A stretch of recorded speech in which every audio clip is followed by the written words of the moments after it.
시청자 여러분 안녕하십니까? JTB 뉴스입니다.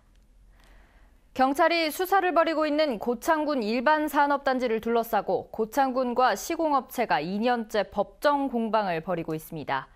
고창군이 발주한 기초 설계가 부실했던 것이 소송의 발단이 됐다는 지적이 나오고 있습니다. 정원익 기자입니다. 고창군은 일반산업단지 기초 설계를 위해 세계 설계사를 지명한 뒤 입찰에 참여하도록 했습니다. 이 가운데 두 업체로 이뤄진 컨소시엄과 최종 계약을 맺었습니다. 고창군은 21억 원을 주고 두 업체에 도시계획과 토목 설계를 나눠 맡겼지만 두 곳 모두 공사 도중 문을 닫았습니다. 문제는 이들이 내놓은 설계 도서. 시공업체는 이 설계 도서에서만 120가지가 넘는 오류가 발견됐다고 주장합니다. 하지만 업체들이 문을 닫으면서 자비를 들여 고쳤다는 겁니다.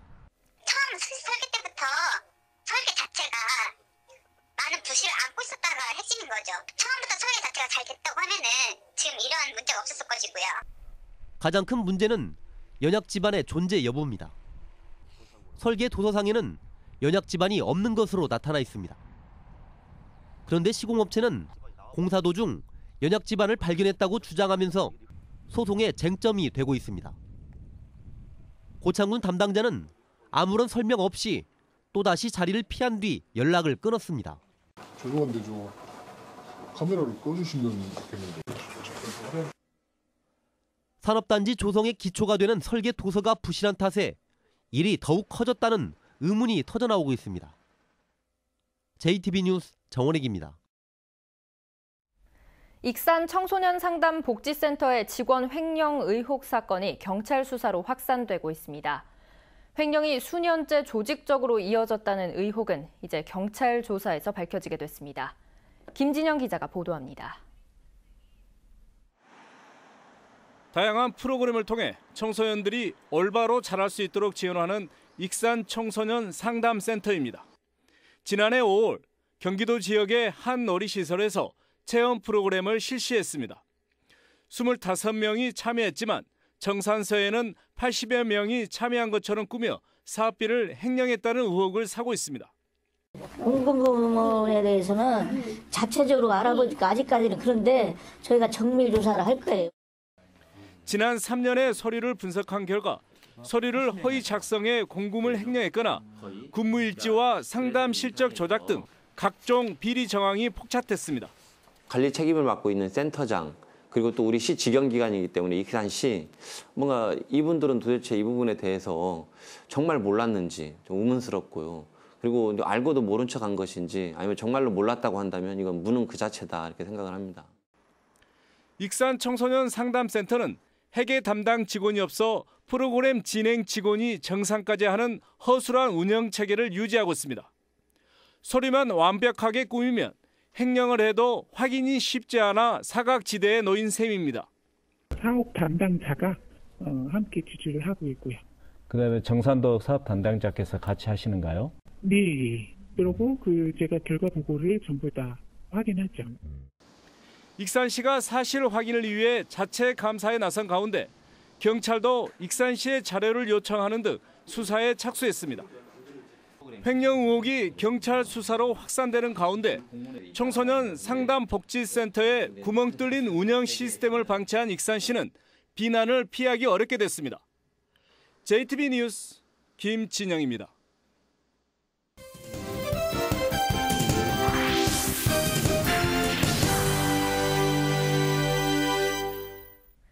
올해부터 김영란법이 시행됐지만 이건식 김제시장이 구속되는 등 단체장과 공무원, 지방의원들의 비리 행위가 끊이지 않았습니다. 2016년을 되돌아보는 순서, 오늘은 네 번째로 자치단체의 비리 문제를 살펴봤습니다. 하원호 기자입니다. 이건식 김제시장이 징역 1년 6개월의 실형을 선고받고 법정 구속됐습니다.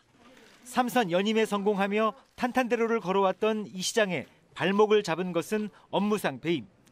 자신을 도왔던 후배의 업체에서 4년간 무려 16억 원어치의 물품을 구입하는 등 특혜를 준 게 화근이 됐습니다. 다시는 그런 천억이 넘어가는 그런 피해를 다시 받아서는 안 된다. 그런 일이 또 있을 수 없다 한 오로지 그 생각뿐이었습니다. 부안군수 비서실장 등 공무원들도 건설 비리에 연루돼 줄줄이 징역형을 선고받았습니다. 이들은 113억 원짜리 공사를 따낸 건설업체 대표를 찾아가 특정 업체에게 일괄 하도급을 주도록 강요했습니다. 해당 업체가 이를 거부하자 공사를 하지 못하도록 하겠다는 등 노골적인 협박도 서슴지 않았습니다. 이번 판결 수긍하시는지 좀 말씀해 주시죠. 뭐라고 말할 수 없네요. 항소하실 계획이세요?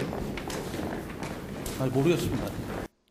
김종규 부안군수는 혐의점이 없어 기소되지 않았지만 최측근인 비서실장이 비리에 연루된 사실이 드러난 만큼 도덕적, 정치적 책임은 피하기 어렵게 됐습니다.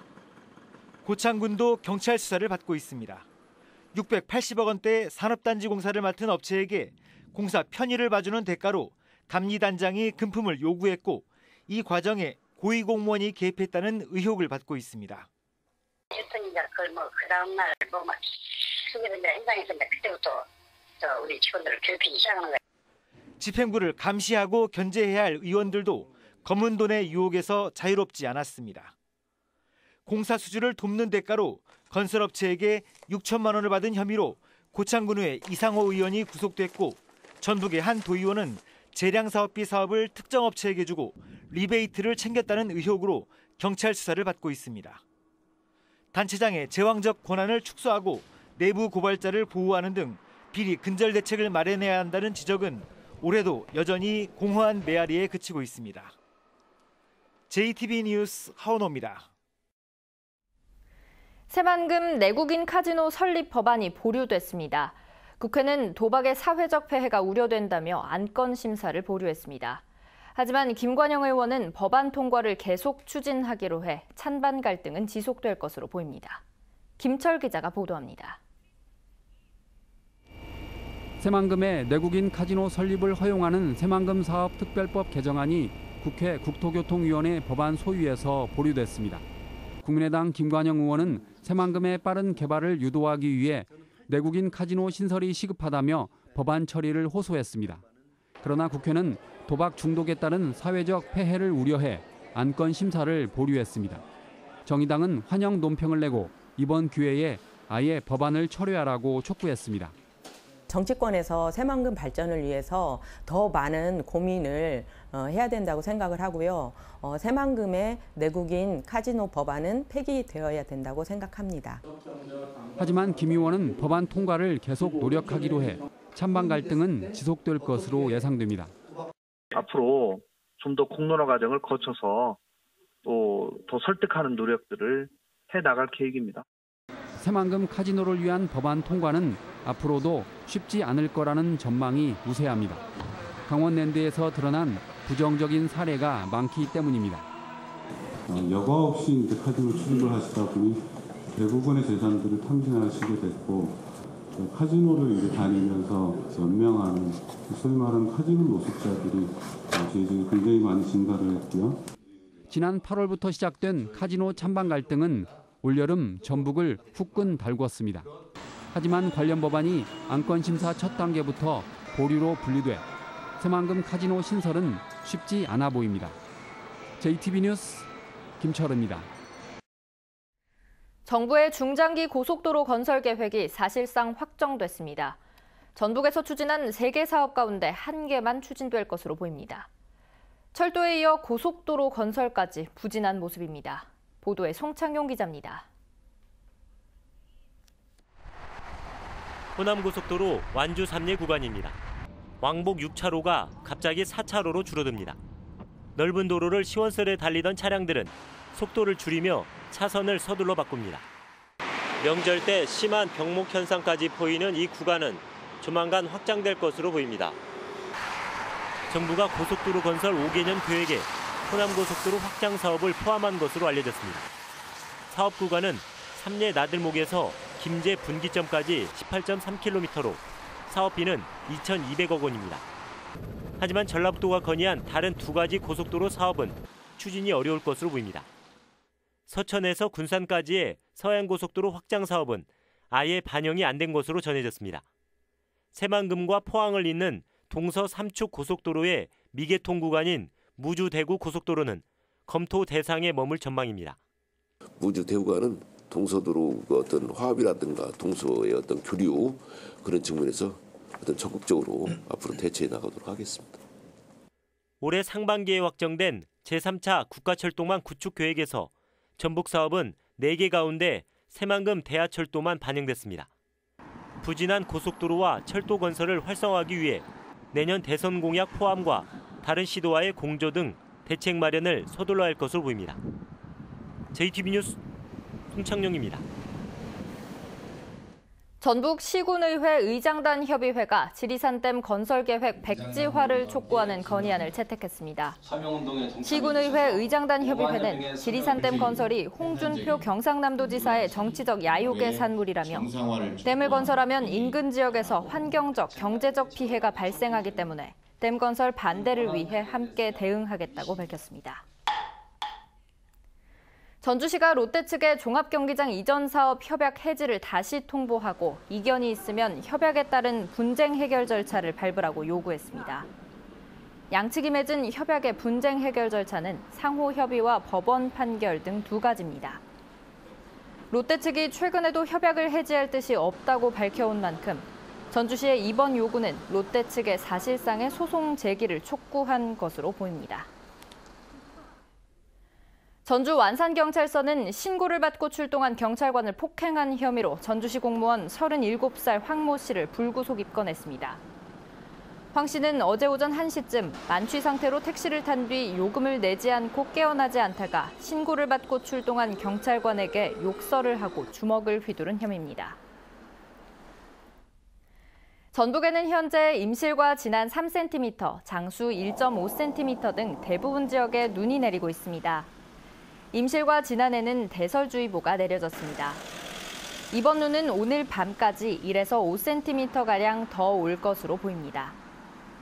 낮 최고 기온은 0도에서 3도에 머물고 바람이 불면서 체감 기온은 더 떨어지겠습니다. 바다의 물결은 2에서 4m로 높게 일겠습니다. 전주기상지청은 당분간 춥다가 일요일인 모레 낮부터 평년 기온을 되찾겠고 다음 주 월요일에는 비가 올 것으로 내다봤습니다. 다음은 JTB 전주방송에 이웃돕기 성금을 보내주신 분들입니다. 정읍시 태인면 태남마을 주민들이 86만 원, 박산마을 주민들이 76만 원을 맡겨주셨습니다. 남원시 천거동 새집에서 20만 원, 향우정에서 10만 원을 보내주셨습니다. 남원시 천거동 공설모터에서 5만 원, 고창군 성송면 월평마을 주민들께서 18만 6천 원을 기탁해 주셨습니다. 고창군 성송면 갈산마을 주민들이 12만 7천 원, 낙양마을 주민 12만 3천 원, 고창군 성송면 선동마을 주민 8만 원, 임실군 우남면 상운마을 주민들께서 45만 원을 맡겨주셨습니다. 성금을 보내주신 분들께 감사드립니다.